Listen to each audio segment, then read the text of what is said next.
마가복음 21장 14절부터 28절까지 보고 있습니다.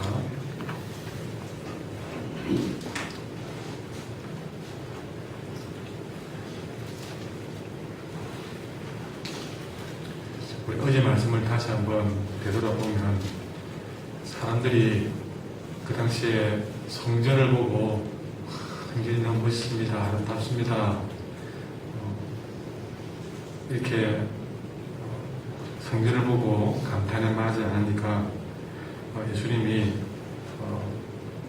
6절에 하신 말씀이 너가 보는 이 성전의 모든 것들이 돌 하나도 돌 위에 남지 않고 무너지는 일이 벌어질 것이다. 그런 이야기를 했습니다. 굉장히 충격적인 이야기였죠. 이 성전이 너무나 이렇게 멋지고 아름다워서 감탄하는 사람한테 그것이 무너진다는 얘기를 하니까 얼마나 충격이 되겠습니까? 그러니까 사람들이 언제 그런 일이 일어나겠습니까? 그럼 일어난다면 또 그것이 일어나기 전에 어떤 징조가 있겠습니까? 그런 얘기를 했습니다. 어제 세 가지로 이단들이 나타날 것이다. 그리고 천재지변이 일어날 것이다. 전쟁이 일어날 것이다. 무엇보다 가장 큰 거는 이 일이 일어나기 전에 주님의 이름으로 복음을 전하는 사람들이 핍박을 받을 것이다. 그렇게 했습니다. 핍박을 받을 것인데 16절에 나오지만 심지어 부모, 형제, 친척, 친구들까지도 우리를 핍박할 것이다. 라는 얘기가 나오게 됩니다. 참으로 이런 이야기를 들으면 사실 두려운 생각이 듭니다. 참 믿음을 산다는 것이 아무런 어려움 없이 되면 좋겠는데 핍박이 온다면 그것도 내 가까운 사람들부터 핍박을 받는다 그러니까 사실은 마음이 착잡한 것은 아무리 믿음이 좋아도 마음이 착잡해지고 참 걱정이 되기도 합니다. 저는 참 그런 마음이 들 때에 오히려 그런 마음이 들 때에 두려운 마음보다는 더 복음을 전할 수 있는 계기로 만들어야 될 줄 믿습니다. 성경에도 말하고 있는데 이런 핍박이 오실 때에 13절에 보면 이 일이 도리어 너희에게 증거가 되리라 라고 되어 있습니다. 이 말을 이런 일들이 징조가 되리라는 말로 해석을 하셨지만 또 이 말을 가지고 조금 더 다른 측면에서 풀어보면 이런 일이 오히려 우리에게는 복음을 증거하는 좋은 기회로 만들어야 된다 하는 것이죠. 이제 성전이 무너진다는 것은 하나의 종말에 가까워지는 뜻인데, 그런 시기가 왔을 때 종말에 대한 두려움도 있고 또 그에 대한 핍박도 믿음으로 산다는 것이 쉬운 일이 아니구나. 주님 맞이하는 그 순간까지 믿음으로 산다는 것 때문에 핍박을 받겠구나 하는 핍박에 대한 두려움, 종말에 대한 두려움, 이런 것들로 인해서 두렵다, 이거 어떻게 해야 되지 하는 이 두려운 마음보다는 오히려 마음을 180도 바꾸어서 그러니까 부모 형제도 나를 핍박하지 못한다 그러니까 그들을 위해서 핍박하고 핍박받는 자가 아니라 함께 믿는 자가 되지 않겠습니까? 그래서 우리는 그런 상황에 그런 메시지가 있든지 그런 징조가 있든지 그럴 때 두려운 마음이 아니라 복음 증거의 계기로 삼아야 된다는 것이죠. 그때 복음을 전하려고 한다면 여러분 때로는 핍박을 하기 때문에 예수 믿는 걸 드러내기가 더 두려운 시대지 않습니까? 그런데 오늘 하나님은 그런 시기가 올 때에 왜 전도의 기회를 삼아야 되느냐? 여러분 오늘 본문에도 그 말씀을 이어갈 것은 그러므로 너희는 변명할 것을 미리 궁리하지 않도록 해라. 변명할 것을 미리 궁리한다는 것은 두려운 마음을 가진 자에게 있는 정세입니다. 너 예수 믿느냐? 그랬을 때 내가 저거 믿는다 그러면 핍박 받을 건데 어떻게 하지? 누가 경찰이 너를 잡아놓고 예수 믿음 잡아간다 하면서 여러분 음주단수 하듯이 건물을 하나 생각합시다. 음주단수 할 때 어떻게 하십니까? 괜히 술 안 먹었는데도 술 먹은 적도 없는데도 불구하고 혼자 이러고 봅니다. 이러고 저는 그 음주단속이 첫째는 많이 불쾌하고요. 또 이상하게 나는 술 먹은 적도 없는데 들으려면 혹시나 이 기회가 잘못돼서 나오지 않을까 그런 생각도 들고 막 그래서 어쨌든 소심하게 호흡을 때 살을 볼 때 있습니다. 호흡을 다시 보세요. 세게 불어도 안 나올 건데 뭐 그렇게 나는지. 예. 근데 여러분 그때 뭔가 마음에 그런 대비가 되듯이 자 피파한다고 할 때 하나 검문하듯이 예수 믿느냐 안 믿느냐 검사할 때 속으로 어떻게 하겠습니까? 다 그겁니다. 아유 나는 저기서 모른다 할 거다. 그럴 수도 있고요. 아니면 믿는 것 같기도 하고 안 믿는 것 같기도 하고 그럴 수도 있고 아니면 그때는 안 믿는다 그러고 돌아서면서 주여 회개합니다 하고 다시 마음으로 배신 안 하면 되지 않겠느냐 이런 생각도 변명거리를 삼는 것이죠. 어떤 사람은 내가 죽을지라도 믿는다는 것이다. 다양한 그 생각이 있을 것입니다. 그런데 그 과정에서는요 고민을 얼마나 했습니까? 사실은 로마 시대 때에 핍박할 때 그랬습니다. 너 예수 안 믿는다는 말만 한마디만 하면 살려줄 때가 있습니다. 그 한마디를 못하느냐 내가 더도 아니고 덜도 아니고 이 자리에서만 안 믿는다고 살려주겠다 그랬습니다. 얼마나 유혹이 되겠습니까? 그래 내가 마음으로 주님 배신하지 않으면 안 돼요. 아니면 이 자리에서 살아나서 내가 교회를 지켜야 되지 않겠느냐. 그래서 내가 지금은 안 믿는다 그러고 내가 살아야 교회를 지키고 가정을 지키고 그래야 저 많은 사람들 복음 전하지 않겠느냐 이런 생각들은 온갖 생각을 다 하게 됩니다. 그러나 주님은 말합니다. 그런 상황이 올 때에 너는 변명할 것을 미리 궁리하지 않도록 명심하라 그랬습니다. 망설이지 마라. 믿음에 대해서 망설이지 마라. 내가 너의 모든 대적이 능히 대항하거나 변박할 수 없는 구명과 지혜를 너에게 주겠다 했습니다. 차라리 죽는 날이 있더라도 정말 주님께서 그 대적 앞에 당당히 맞서 이길 수 있는 구명과 지혜를 주겠다는 것입니다.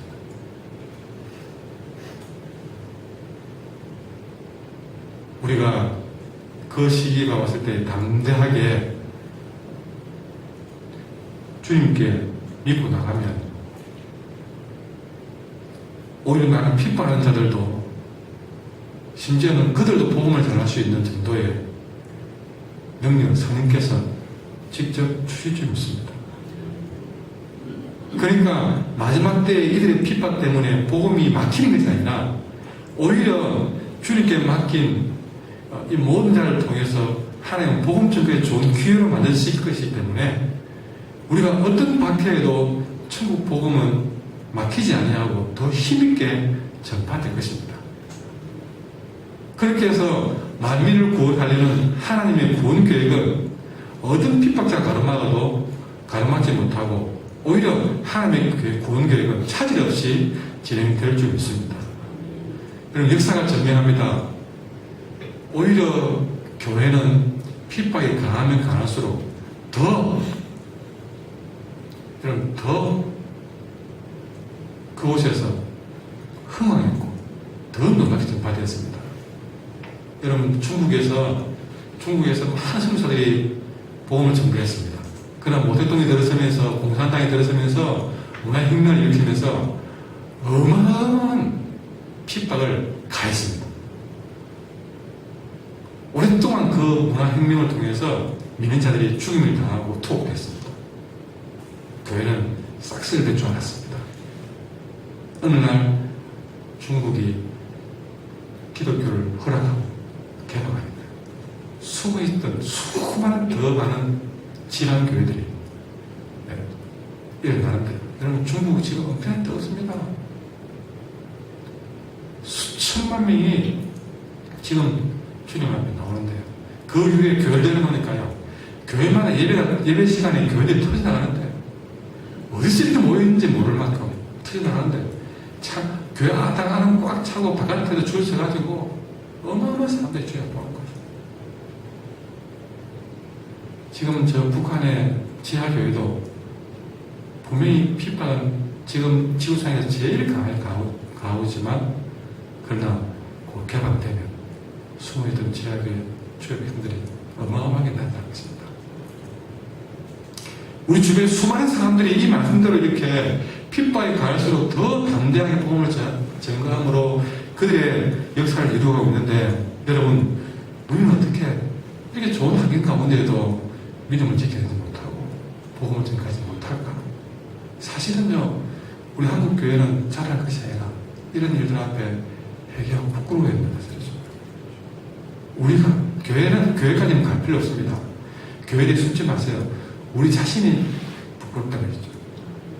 우리는 조금만 무엇이 내가 조금만 마음 상해도 교회 안 나오고 조금만 어려워도 안 나오고 핍박도 아닌데 여러분 핍박받는 것도 아닌데 사실은 그 일은 아무것도 아닌 일로 우리의 신앙을 들었다 놨다 내 마음대로 얼마나 그러는지 너무 부끄럽다는 것이죠. 우리의 신앙생활이 여러분 뭐 이렇게 막 하니까 하는 것 같죠? 사실은 아무것도 아닙니다.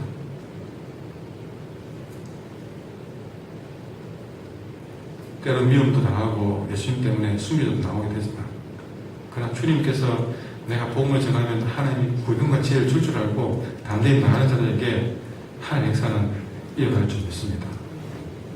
오히려 그 핍박이 있고 여러분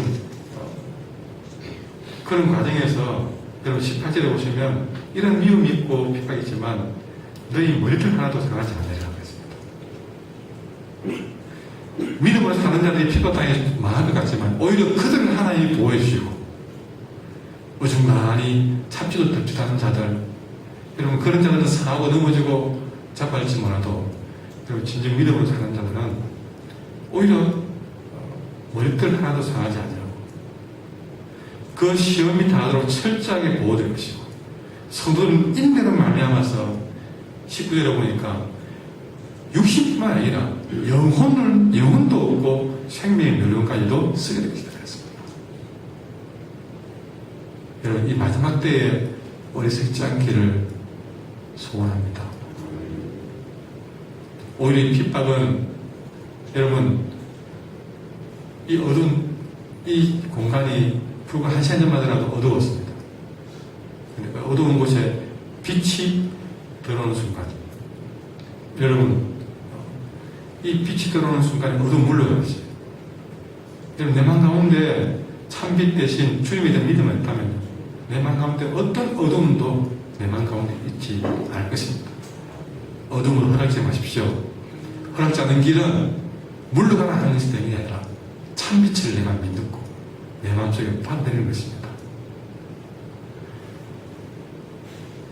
그러니 우리는 핍박에 대해서 다시 14절로 돌아가면 변명할 것을 미리 공략하거나 명심하거나 이런 두려움을 갖지 않아도 된다는 사실입니다. 여러분 마지막 종말일 때 그러면요 이단들이 때가 가까워 왔다 하면서 사람들에게 어떻게 합니까? 이단들을 구별할 수 있는 방법 중 하나는요 종말론에 대해서 너무 큰 두려움을 준다는 사실이죠. 여러분 진정 성경 어디를 봐도 종말에 대한 그런 말세와 핍박에 대한 이런 상황을 놓고 두려움을 주는 것이 아니라 건강한 종말론은 두려움이 아니라 소망을 심어주는 것입니다.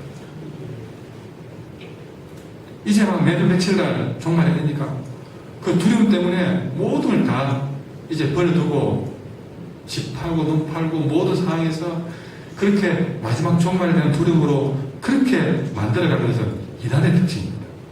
그러나 하나님은 그런 마지막 종말에 대한 우리는 오히려 승리에 대한 확신을 가지고 머리들 하고 상하지 않게 하겠다는 주님에 대한 약속의 말씀을 가지고 건강한 종말로는 승리에 대한 확신과 사모함을 불러일으키고 저 그리스도에 대한 공포심을 심어주는 것이 아니라는 사실을 여러분 마음속에 기억하시고 두려움을 더 크게 증폭시키는 메시지에 대해서 두려워하지 마십시오.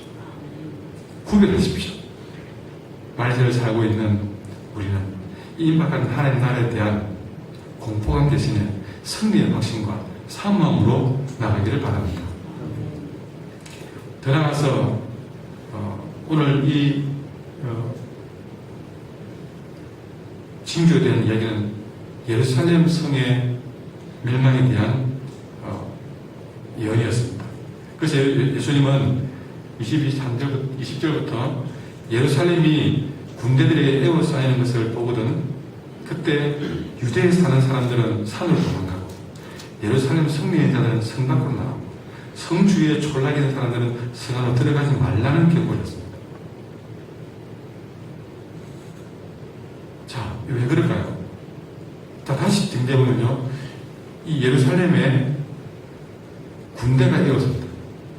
군대가 에워싸는 순간에 왔을 때에 그때 유대에 사는 사람들은 다 산으로, 이 예루살렘 바깥에 다른 지역에 사는 사람들은 전부 산으로 도망가는 것이죠. 그리고 예루살렘 성내에 있는 자는 성 안에 있지 말고 성 바깥으로 나가라고 했습니다. 그리고 예루살렘 성 주변에 촌에 있는 사람들은 성 안에 들어가려고 하지 마라. 그러니까 예루살렘을 두고 전부 나가라, 들어가지 마라 하는 겁니다. 왜냐? 모든 징벌이 예루살렘 성에 집중되게 징벌했습니다.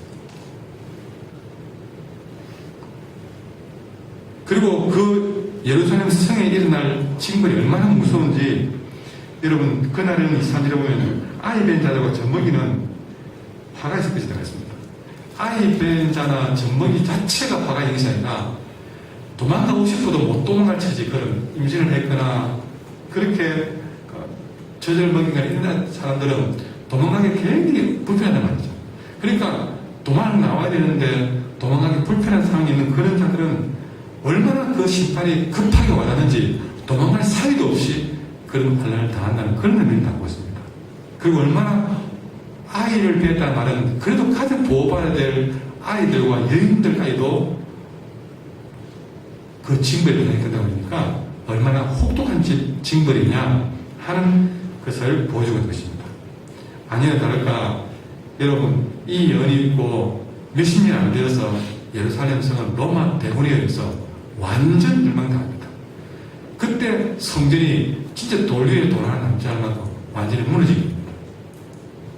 그리고 그 당시에만 하더라도 무려 유대인들이 110만 명이 학살을 당했고요. 그리고 9만 7천 명이 포로로 잡혀가는 어마어마한 사건이 진짜 벌어지고 말았습니다. 여러분, 정말 이런 상황을 앞두고 예수님은 한마디 말씀을 남기십니다. 24절에 보면 그들이 칼날에 죽임을 당하며 모두 이방인의 사로잡혀가고 예루살렘은 이방인의 때가 차기까지 이방인들에게 말피를 남겼습니다. 여러분, 지금 그 예루살렘은요, 예루살렘에 성전이 있는 곳은 몇 번이고 다른 우상들로 인해서 그 깃발이 바뀌었습니다. 지금은요, 예루살렘 성전이 있는 곳에 모슬렘에 여러분 초승달이 올라가 있습니다. 그리고 그 지역은 아직도 모슬렘 지역이 그 지역을 영적 장을 하고 있고 또 끊임없이 그 땅은 짓밟힐 땅으로 여러분 십자군 전쟁 때에도 전쟁을 통해서 폐허가 되었던 땅입니다. 그러나 이 이방의 때가 찬다는 말은 거기만 머물지 않습니다. 여러분, 주님은 처음에 이스라엘 백성을 택하셔서 이스라엘 백성이 온 땅에 복음을 전가하는 통로가 되길 바랬습니다. 그런데 구약부터 오랫동안 이스라엘 백성들에게 그 사명을 주었는데 이 백성이 예수님을 죽이기까지 하면서 끝끝내 그들은 하나님의 택한 백성으로서 사명을 감당치 않는 겁니다. 그래서 예루살렘 성을 초토화시키면서 이제는 그 예루살렘을 중심으로 하는 유대에 주었던 그 복음 전거의 촛대를 하나님은 이방인에게 넘기고 말았습니다. 지금까지도 예루살렘은 복음 전거하는데 아무런 역할을 하지 못하고 있지만 이방인의 수많은 유럽에서 아시아에서 일어난 수많은 주의 종들이 마지막 남은 복음 전거의 사명을 감당하고 그 이방인의 사명자들이 주의 복음을 다 증가하는 그 이방인의 때가 다 찰 때까지 이 일은 예루살렘 성은 여전히 초토화된 이방인의 집합이라는 그런 모습으로 남은 것이라는 것이죠. 여러분, 우리가 하나님이 내게 주어진 그 복음 증거의 사명을 다 감당하지 않으면요, 주님 인생을 막히느냐? 아니요. 그 촛대를 딴 사람에 옮겨서 그들이 사명 다 감당할 때까지 복음 하나님 인사는 계속될 것입니다. 그러나 애당초 그에게 복음 증거의 사명을 주었던 그들은 주의 나라가 온 땅에 전파될 때까지 끊임없이 짓밟히고 핍박받는 초토화된 모습으로 사명을 다하지 못한 자의 부끄러운 모습을 유지할 것이라는 두려운 말씀입니다.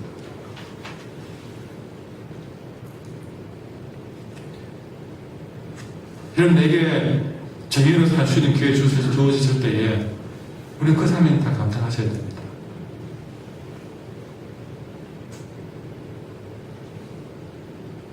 다시 말씀드리지만 이런 징조가 일어날 때에 28절에 보면 이런 일이 되기를 시작하거든 일어나 머리를 들라.